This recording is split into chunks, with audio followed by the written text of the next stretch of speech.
The story today is called Scuffy The Tugboat. It's a little golden book classic story, and it's by Gertrude Crampton, illustrated by Tabor Gergely. I don't know if I said that right. Anyway, here we go. Scuffy was sad. Scuffy was cross. Scuffy sniffed his blue smokestack. A toy store is no place for a red-painted tugboat, said Scuffy, and he sniffed his blue smokestack again. I was meant for bigger things.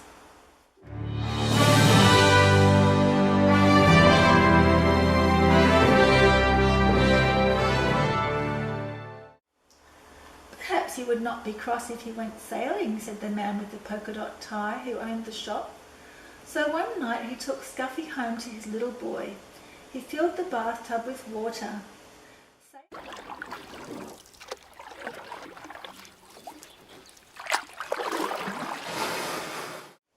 Sail, little tugboat, said the little boy.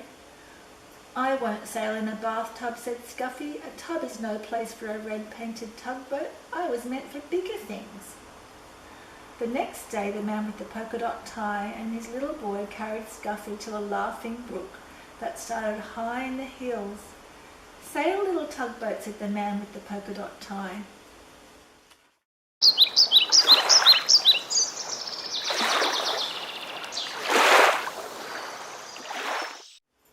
It was spring, and the brook was full to the brim with its water, and the water moved in a hurry, as all things move in a hurry when it's spring.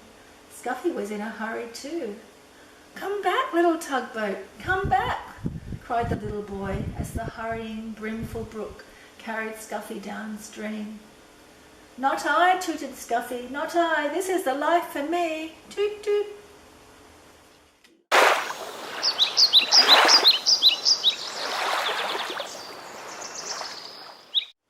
He liked it. All that day Scuffy sailed along with the brook, past the meadows filled with cowslips, past the women washing clothes on the bank, past the little woods filled with violets. Cows came to the brook to drink. They stood in the cool water, and it was fun to sail around between their legs and bump softly into their noses. It was fun to see them drink. But when a white and brown cow almost drank Scuffy instead of the brook's cool water, Scuffy was frightened. That was not fun.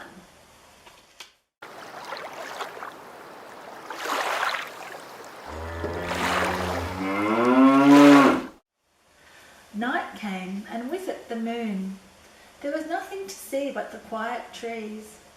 Suddenly an owl called out, "Hoot, hoot!" "Toot, toot!" cried the frightened tugboat, and he wished he could see the smiling face of the man with the polka dot tie.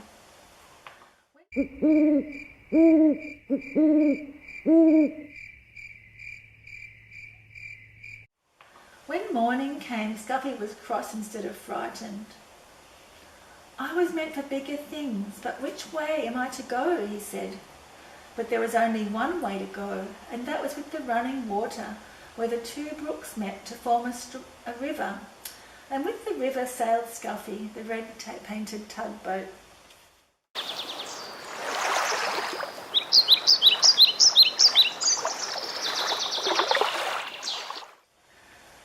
Proud when he sailed past villages.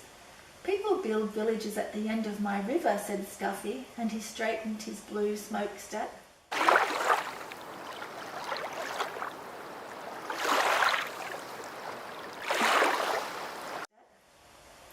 Once Scuffy's river joined a small one jammed with logs. Here were men in heavy jackets and great boots walking about on the floating logs, trying to pry them free. Toot, toot! Let me through, demanded Scuffy, but the men paid no attention to him. They pushed the logs apart so they would drift down with the river to the sawmill into town. Scuffy bumped along with the jostling logs. Ouch, he cried as two logs bumped together.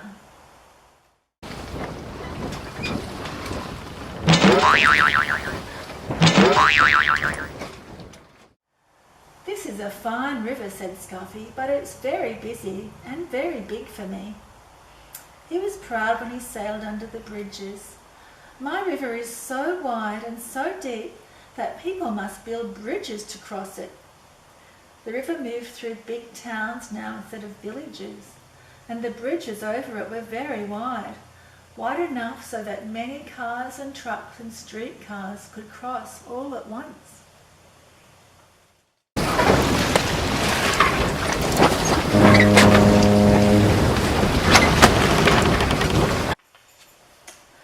The river got deeper and deeper. Scuffy did not have to tuck up his bottom. The river moved faster and faster.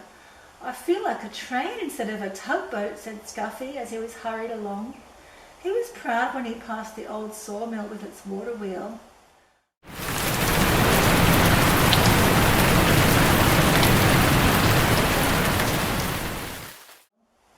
Behind the hills and mountains, the winter snow melted.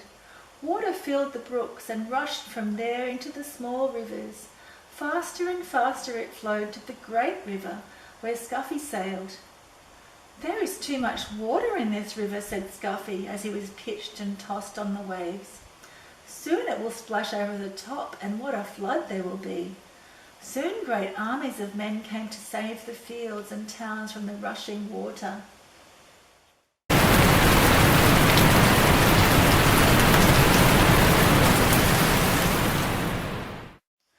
They filled bags with sand and put them at the edge of the river. They're making higher banks for the river, shouted Scuffy, to hold the water back. The water rose higher and higher. The men built the sandbags higher and higher. Higher went the river. Higher went the sandbags. At last the water rose no more. The flood water rushed onto the sea, and Scuffy raced along with the flood. The people in the fields and the town were safe. Look, there's a little cat in the tree. Little pigs stuck.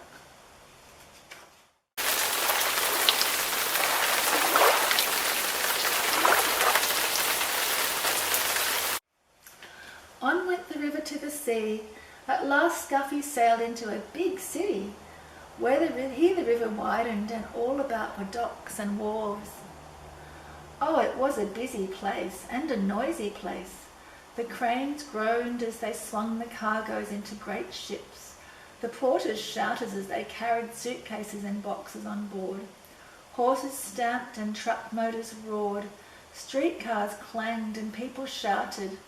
Scuffy said, "Toot, toot," but nobody noticed.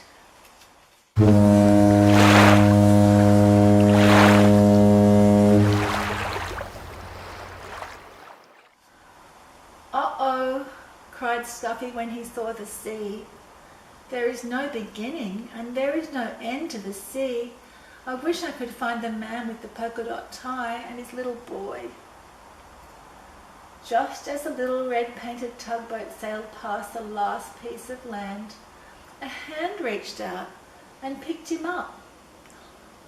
And there was the man with the polka dot tie with his little boy beside him.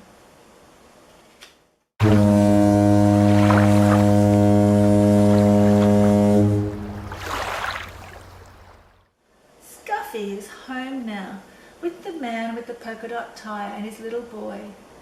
He sails from one end of the bathtub to the other. That's better, isn't it? "This is the place for a red-painted tugboat," said Scuffy, "and this is the life for me." He had a big adventure, didn't he?